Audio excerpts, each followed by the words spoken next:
بسم الله الرحمن الرحيم. الحمد لله، الصلاة والسلام على رسول الله محمد وآله وصحبه ومن اهتدى بهداه. تابعانی عزیز، سلام و رحمتی خوای پروردگارتان لێبێت. خۆشحاڵین لە وانەی 28می علومی قورئان بە خزمەتتان دەگەینەوە کە لەو وانەیەشدا حەز دەکەم هەر باسی قیرائاتی سەبع یا قیرائاتی عەشر یا جۆرەکانی قیرائەت بکەین بۆ ئەوەی دڵنیابین لەوەی کە هەر کامێک لەو قیرائەتانەی کە ئێستا قورئانیان پێدەخوێندرێ ئەگەر خەڵکێکی کەمیش پێیان بخوێنێ بە تایبەتی قیرائەتە سەحیحەکان لە قیرائەتەکان یا حەوت قیرائەتەکان هیچ ئیشکال و گومانێکیان تێدا نییە. هەموو قیرائەتەکان لە پێغەمبەری خواوە صلی الله عليه وسلم بیستراون وەکو باسمان کرد، یان ئەوەتە پێغەمبەری خوا صلی الله عليه وسلم کە گوێی لێ بووە ڕەخنەی لێنەگرتوون و تەصدیقی جۆری خوێندنەوەکەیان کردوون کە گوتمان قیرائەتەکان پەیوەندیان بە لەهجەی تەبەن قەبائیلەکانی عەشیرەتەکانی عارەبیەوە هەیە، شێوازی قسەکردنیان. بە نمونە ئەگەر کەسێکی قوڕەیشی هاتبێ گوێی لە پێغەمبەر گرتبێ صلی الله عليه وسلم، پێغەمبەر قورئانی بۆ خوێن بێتەوە بە لەهجەی قوڕەیش قورئانی بۆ پێغەمبەری خوا صلی الله عليه وسلم خوێندۆتەوە. ئەگەر بە نمونە هۆزی هوزەیل بوو بێ کاتێک پێغەمبەری خوا صلی الله عليه وسلم ئاەتەکەی بۆ خوێندۆتەوە، ئەو پیتانەی کە لە لەهجەی هوزەیلدا بەکاردێن ئەو پیتانەی بەکار هێناون پێغەمبەریش صلی الله عليه وسلم ڕەخنەی لێنەگرتوون کە وەکو گوتمان شێوازی قیرائات تەنها و تەنها لە دەربڕینی هێندێک پیتەکان، شێوازی پیتەکان یا هەندێک حەرەکەکان کە بە هەر شێوازێک یا بە هەر قیرائەتێک بخوێنی معنایەکی دروست و تەواو دەدا و مەرجی جیاوازی قیرائاتیش وەکو باسمان کرد ئەوەیە کە گەیشت بێتەوە بە پێغەمبەر صلی الله عليه وسلم بە شێوەیەکی تەواتور و بە شێوەیەکی بەربڵاو کە هیچ گومانێک لە نەقڵی ئاەتەکەیدا نەبێت. کۆمەڵێک حەدیثی پێغەمبەرمان هەن صلی الله عليه وسلم دەمەوێت باسییان کەین بۆ زیاتر دڵنیابوون. یەکەمیان ئیمامی بوخاری و موسلیم لە سەحیحەکەیاندا لە ئیبن عەباسەوە بۆمان دەگێڕنەوە کە دەفەرمێت ئەقرأنی جیبریل على حرف، جیبریل سلامی خوای لەسەر بێت یەکەم جار قورئانی بەیەک لەهجە و بەیەک شێواز بۆ خوێنمەوە، بەڵام فەرەجەعته فەلەم ئەزل ئەستەزیده، ئەمنیش دەگەڕامەوە بۆ لای، داوام لە جیبریل دەکرد کە داوام بۆ لە خوای گەورە بکە کە ڕێگامان پێ بدە بە شێواز و لەهجەکانی دیکەش قورئان بخوێنینەوە. ويزيدني حتى انتهى إلى 17. دەفەرمێت وردە وردە خوای گەورە ڕێگای پێدام شێوازی خوێندنەوەکانی بۆ زیاد کردم تا ڕێگای پێدام بە 7 لەهجەی زمانی عەرەبی قورئان بخوێنمەوە ئەو پیتانەی یا ئەو وشانەی کە لە شێوازی دەربڕینەکەیاندا جیاوازی هەیە. ئەوە یەک لە حەدیثەکان. حەدیثێکی دیکە کە هەر بوخاری و موسلیم ڕیوایەتیان کردووە، ئیمامی عومەری کوڕی خەتاب دەفەرمێت بیستم لە هیشامی کوڕی حەکیم جارێکیان سوورەتی فورقانی دەخوێندەوە لە سەردەمی پێغەمبەری خوادا صلی الله عليه وسلم. ئەوەی کە من گوێم لێ بوو لە هیشام کە سوورەتی فورقانی دەخوێندەوە شێوازێک بوو کە من بەو شێوازە لە پێغەمبەری خوا صلی الله عليه وسلم نەمبیست بوو. دەڵێن لە نوێژدا تەڵەن سوورەتی فورقانی دەخوێند، حەزم دەکرد پێم وا بوو هەڵە دەخوێنێتەوە، حەزم دەکرد نوێژەکەی پێ ببڕم، بەڵام هەرچۆنێکی بێدانم بە خۆم داگرت هەتا لە نوێژەکەی تەواو بوو. کە لە نوێژەکەی تەواو بوو هیشام دەڵێ ملم گرت، وەک دەڵێ دەستم گرت، بردم بۆ لای پێغەمبەری خوا صلی الله عليه وسلم، گوتم ئەی پێغەمبەری خوا، هیشام سوورەتی فورقانی خوێندەوە بە شێوازێک کە من بەو شێوازە لە تۆ من نەبیستوە ئەی پێغەمبەری خوا صلی الله عليه وسلم، پێم وایە بە ناوی تۆوە درۆ دەکات کە دەڵێ پێغەمبەری خوا ئاوای بۆ خوێندمەوە. پێغەمبەری صلی الله عليه وسلم دای نیشاندن، فەیمووی ئەی هیشام دەی سوورەتەکە بۆ میش بخوێنەوە؟ بەڵێ. چۆن لە نوێژدا خوێندە بووی ئیمامی عومەر گوێی لێ بوو، هیشام بۆ پێغەمبەری خوێندەوە صلی الله عليه وسلم. پێغەمبەری صلی الله عليه وسلم گوتی ئەی عومەر بڕۆ وازی لێ بێنە، هیشام تۆش لەسەر خوێندنەوەی خۆت بەردەوام بە بەو شێوازەی کە تۆش لێت بیستوم ئەی عومەر و ئەوەی تۆش لێم فێر بووی ئەی هیشام قورئانم بۆ هاتۆتە خوارێ. یعنی هەم بەو شێوازەی بە لەهجەی ئیمامی عومەر کە قوڕەیشی بوو و هەمیش بە لەهجەی هیشام کە لە عەشیرەت و شێوازی قسەکردنەکەی جۆرێکی دیکە بوو. ئەو حەدیثە تەبعاً بەڵگەیە لەسەر ئەوەی کە قیرائاتەکان هەموویان سەنەدەکەیان دەگەڕێتەوە بۆ پێغەمبەری خوا صلی الله عليه وسلم. فرمودەی سێهەم، دلیلی سێهەم ئیمامی موسلیم لە ئوبەیەی کوڕی کەعب بۆمان دەجێڕێتەوە، دەفەرمێت جارێکیان لە مزگەوت نوێژم دەکرد، پیاوێک هات تەبعاً نوێژی کرد، قورئانی خوێندەوە بە شێوازێک کە من تەبعاً ئەو شێوازەم لێ نەبیست بوو، جیاواز بوو لە شێوازی خوێندنەوەی قورئانی من، بۆیە دەڵێت ئەوە یەک. دەفەرمێت کەسێکی دیکە هات نوێژی کرد، ئەویش هەمان سوورەتی خوێند، ئەویش بە شێوازێک خوێندی کە نەوەکو من بوو نەوەکو ئەو پیاوەش بوو کە پێش من خوێندی. دەفەرمێت هەردوو کەسەکەم بان کردن، بردنم بۆ لای پێغەمبەری خوا صلی الله عليه وسلم، گوتم ئەی پێغەمبەری خوا ئەوە نوێژی کرد و فڵان سوورەتەی خوێند، تەبعاً شێوازێک بوو، ئەوەی دووهەم هات هەمان سوورەتی خوێند، هێندێک لەهجاتی بەکارهێنان جیاواز بوو لە یەکەم، و ئەوەی ئەمنیش فێری بووم جیاوازە لە ئەوان. پێغەمبەری خوا صلی الله عليه وسلم گوێی لە هەردوو پیاوەکە گرت کە قیرائەتەکەیان لەگەڵ قیرائەتی ئوبەیەی کوڕی کەعب جیاواز بوو. پێغەمبەر صلی الله عليه وسلم فەرمووی هەر هەمووتان هەر سێکتان خوێندنەوەکەتان دروستە و بەو شێوازە قورئانم بۆ هاتۆتە خوارێ. فرمودەی چوارەم هەر کە حافظ ئەبوو یەعلا لە سەنەدەکەیدا بۆمان دەجێڕێتەوە کە دەفەرمێت عوثمانی کوڕی عەفان ڕۆژێک لەسەر مینبەر بوو، فرمووی أذكر الله رجلا سمع النبي صلى الله عليه وسلم قال إن القرآن أنزل على 7 أحرف كلها شاف كاف لما قام. دەڵێن پێغەمبەر ڕەحمەتی خوا لەو کەسەی کە ئەو فەرمودەی لە پێغەمبەر بیستووە، کە پێغەمبەری خوا صلی الله عليه وسلم دەفەرمێت قورئان نێردراوەتە خوارێ بەسەر 7 پیتدا، کە دەرسەکانی پێشووتر باسی ئەحرفمان کرد کە خلافی تێدایە، بەڵام ڕەئی بەهێز و بەقووەت ئەوە بوو کە گوتمان ئەحروف مەبەستی لەهجەی قەبائیلەکانی تیرەکانی زمانی عەرەبیە. قورئان بە 7 لەهجەی زمانی عەرەبی هاتۆتە خوار، یا ڕێگەم پێدراوە قورئان بە 7 لەهجەی زمانی عەرەبی بخوێنمەوە، بە هەر کامێک لەو 7 لەهجانە بخوێنمەوە شافین کافی، هەم شافیە و هەم کافی، یعنی تەواو بێکەم و کوڕیە و هیچ نەقوستانیەکی تێدا نییە. بۆیە دەفەرمێت کۆمەڵێک لە سەحابەکانی پێغەمبەر صلی الله عليه وسلم هەستان، گوتیان ئەی ئیمامی عوثمان ئێمە شاهیدی دەدەین کە پێغەمبەری خوا صلی الله عليه وسلم وای فەرمووە، ئێمە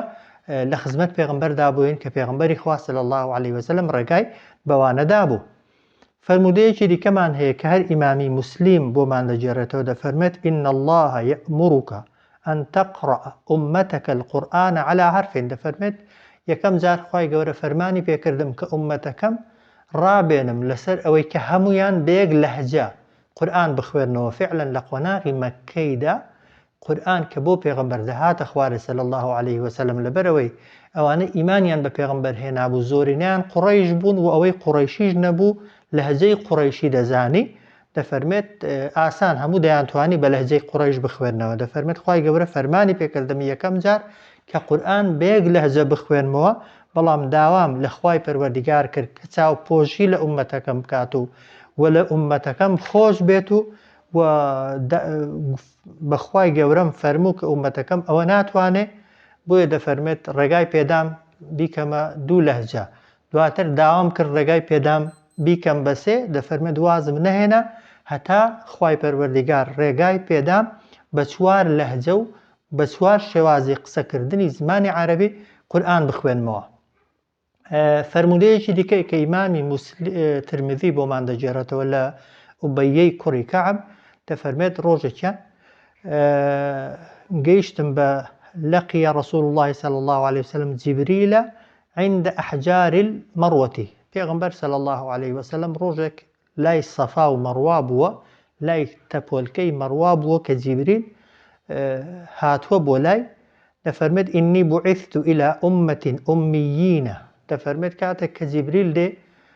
دەفەرمێت ئەی جیبریل ئەمن خوای گەورە ڕەوانەی کردوم بۆ لای ئومەتێکی نەخوێندەوار فیهم الشەیخ الفانی کەسی بە تەمەنی زۆر بە ساڵاچووی تێدایە والعجوز الكبير ئافرەتی پیرەژنی زۆر گەورەی تێدان والغلام منداڵیشی تێدان فقال فمرهم فليقرأوا القرآن على 7 أحرف جبريلش فەرمووی دەی مادام وایە بڕۆ فەرمان بە ئومەتەکەت بکە بەکام لەو حرفانە یعنی بەو لەهجانەی زمانی عەرەبی قورئان دەخوێننەوە ڕێگایان پێدراوە و خوای پەروەردیگار لەسەری تەخفیف کردوون و بابەتەکەی بۆ سووک کردوون. حەدیثێکی کەمان هەیە کە ئیمامی ئەحمەد بۆمان دەجێڕێتەوە دەفەرمێت قەیس کە مەولای عەمری کوڕی عاص بووە دەفەرمێت ڕۆژێکیان پیاوێک ئایەتێکی خوێندەوە لە قورئان کە عەمر ڕەخنەی لێگر فەرمووی ئەو ئایەتەی تۆ خوێنتەوە وانییە بەو شێوازەیە و بەو شێوازەیە چوونە لای پێغەمبەر صلی الله عليه وسلم پێغەمبەر فەرمووی إن هذا القرآن نزل على 7 أحرف فأي ذلك قرأتم أصبتم فلا تماروا پێغەمبەر فەرمووی قورئان خوای گەورە ناردوویەتی خوارێ بە 7 لەهجە بەکام لەهجەیە خوێنتان پێکاوتانە و دم بە دمە و مناقەشەش لەگەڵ یەکتر مەکەن لەسەر شێوازی خوێندنەوەی قورئان بە مەرجێک لەو لەهجانە دەرنەچێ کە ڕێگە پێدراون کە پێغەمبەری خوا صلی الله عليه وسلم تەصدیقی کردوون. فەرمودەیەکی کەمان هەیە کە ئیمامی تەبەری طبعاً بۆمان دەجێڕێتەوە لە زەیدی کوڕی ئەرقەم دەفەرمێت پیاوێک هاتە لای پێغەمبەری خوا صلی الله عليه وسلم گوتی ئەی پێغەمبەری خوا ئیبن مەسعود سوورەتێکی فێر کردووم شێوازی فێرکردنەکەی بەو شێوەیە چوومەتە لای زەیدی کوڕی ثابت ئەویش هەمان سوورەتی فێر کردم بەڵام شێوازی گوتنەکەیان وەکو یەک نییە دەفەرمێت چوومە لای ئیمامی ئەوەش لای ئوبەیەی کوڕی کەعبیش ئەویش هەمان سوورەتی بۆ خوێندنەوە شێوازی خوێندنەوەی ئەویش جیاواز بوو یعنی 3 سەحابە ئیبن مەسعود عەبدوڵای کوڕی مەسعود زەیدی کوڕی ثابت و هەروەها ئوبەیەی کوڕی کەعب کە گەورە سەحابەی پێغەمبەرن صلی الله عليه وسلم لەو کەسانەنە کە زۆر شارەزای قورئانن هەموو لەهجەکانیشیان زانیوە لەهجەی قوڕەیشیان زانیوە ئەوانە بۆ خۆشیان طبعاً قورئانیان بە لەهجەی قوڕەیش لە پێغەمبەر وەرگرتە بوو صلی الله عليه وسلم بەڵام ئەو کەسەی کە دیارە هاتووە قورئانیان لێ وەرگرێ یەکێک وای زانیوە قوڕەیشیە طبعاً بە لەهجەی قوڕەیش بۆی خوێندوتەوە یەکێک کە پێی وابووە بە نمونە لە تیرەی تەمیمە بە لەهجەی تەمیم بۆی خوێندوتەوە ئەوەکەی کە پێی وابووە هوزەی بە لۆغەتی ئەوان بۆی خوێندوتەوە دەفەرمێت چی بکەم ئەی پێغەمبەری خوا صلی الله عليه وسلم بە قیرائەتی کامیان ئیقتیدا بکەم و باوەڕ بە کامیان بکەم پێغەمبەری خوا صلی الله عليه وسلم بێدەنگ بوو یەکەم جار ئیمامی عەلی لە تەنیش بوو فەرمووی لیەقڕە ئەی عەلی بڕۆ پێیان بڵێ لیەقڕە كل ئینسان منکم کەما عەلم فإنه حەسەن جەمیل فەرمووی هەر کامێک لە ئێوە بە کام لەهجەیە فێری بوو با بچێ بەو لەهجەیە بخوێنێ هەر هەمووی باشە و چاکە و جوانە. کۆتا حەدیثمان تەمەن لەو بابەتە حەدیثێکە کە ئیمامی طبعاً ئیبن جەریری طەبەری تەخریجی کردووە ئەبوو هوڕەیرە دەیجێڕێتەوە کە دەفەرمێت پێغەمبەر فەرمووی صلی الله عليه وسلم إن هذا القرآن أنزل على 7 أحرف قورئان بە 7 لەهجە هاتۆتە خوارێ فەقرەئوا ولا حەرەج بخوێننەوە بەکام لەو لەهجانەیە هیچ نەنگی و خراپەیەکتان لەسەر نییە ولكن لا تختموا ذكر رحمة بعذاب بەڵام ئاگاتان لێی بێ وشەی ڕەحمەت بە عەذاب نەگۆڕن یعنی گۆڕانکاریکردن لە کەلیمەکاندا با معناکەی سەروەبن نەکا و عەکس نەکا ولا ذكر عذاب برحمة یان لە شوێنێک باسی عەذابە بیکەنە ڕەحمەت. ئەو حەدیثە زۆر واضحە یعنی لە قورئان خوێندنەوەدا دوو جۆر هەڵەمان هەیە هەڵەیەکی ئاشکرا و دیار کە معنای دەگۆڕێ طبعاً ئەوە بە هیچ شێوەیەکی بۆ هیچ کەسێک ڕێگە پێدراو نییە هێندێک هەڵەش هەنە معنا ناگۆڕن بەڵام لەوانەیە زمانی کەسەکان جیاواز بێ و لەوانەیە هەموو کەسەکان نەتوانن وەکو یەک پیتەکە دەرببڕن دنا کەسەکە دەزانێت پیتەکە چییە بەنمونە کەسەکە دەزانێت ضێ و ضات لێک جیاکاتەوە لە معنادا مەسەن ضالین ظالمین یەکیان ضادە یەکیان ضێیە کەسەکە ناتوانێت بە هیچ شێوەیەکی ضاد و ضێی لێک جیاکاتەوە بنمونە لە ڕووی معناوە دەزانێت بەڵام لە ڕووی دەربڕینەوە نازانێت کە حاصل ئەوەی کە ناتوانێت پیتێک دەرببڕێت لە مەخرەجی خۆی بە سیفاتی تایبەتی خۆی بەڵام بە شێوازێک دەیخوێنێتەوە کە معناکەی ناگۆڕێت دەزانێت معناکەی چییە بۆ خەڵکی ئاسایی و طەبیعی تەبەن ئیشکارێکی تێدا نییە بەڵام دیارە بۆ خەڵکی خوێندەوار و ئەهلی ئیختیساس و ئەوانەی کە تەبەن تایبەتمەندن و گرنگی دەدەن بە قیراءات و شێوازی خوێندنەوە و ئاسان دەتوانن فێری مەخارج و سیفاتی زمانی عەرەبی بن باسمان کرد کە بە بێگومانی هەتا بکرێ ئێمە پابەند بین بە لەهجە و تەبەن شێوازی دەربڕینی قوڕەیش کە یەکەم جار قورئان بەو لەهجەیە هاتۆتە خوارێ و پێغەمبەری خوا صلی الله عليه وسلم بەو لەهجەیە گوتوویەتی بەڵام لەبەر مشقەت و زەحمەت دروست نەبوون لەسەر عەرەبەکان بە تایبەتی لەسەر قەبائیلی عەرەبی کە شێوازی قسەکردنیان جیاواز بوو خوای پەروەردگار ڕێگایدا و فەرمانی کرد بە پێغەمبەر صلی الله عليه وسلم کە قەبائیلەکان ئەگەر بە لەهجەی خۆیان کە وەکو گوتم گۆڕانکاری پێش و پاشی ئاەتەکان نەکراوە و ناکرێت پێش و پاشی کەلیمەکان نەکراوە دەستکاری وشەکان ناکرێت لە هیچ قیراءەتێکیدا بە شێوازێک معناکەی بگۆڕێت و معناکەی فاسید کە تەنها وەکو گوتم لە شێوازی دەربڕین وەکو بنمونە هێندێک لەهجەی عەرەبی ئەلفی مەقسوور بەیا دەخوێننەوە بنمونە هێندێکیان بە ئەلفی درێژ دەیخوێننەوە هێندێکیان ئیمالەی تێدا دەکەن هێندێکیان ئیشمامی تێدا دەکەن ئەو شێوازی لەهجاتە شێوازی قسەکردنەکە ڕێک وەکو بنمونە لە کوردی خۆماندا بۆ لۆ ما چما هەمویان یەک معنان یان بنمونە محەممەد لە سلێمانیەکی بپرسەڵە محەممە و خۆ نووسراویشە محەممەد لە هەولێریەکی بپرسەڵە محەممەد بەعین دەیخوێنێتەوە لە تیرەیەکی دیکە بپرسە بە نەوعێکی دیکە دەیخوێنێتەوە گوتمان ئێمە لە ناو زمانی کوردیشدا ئەو کێشەیەمان هەیە هەمومان کوردین بەڵام زۆر جار نەک ناتوانین وەکو یەکتر قسە بکەین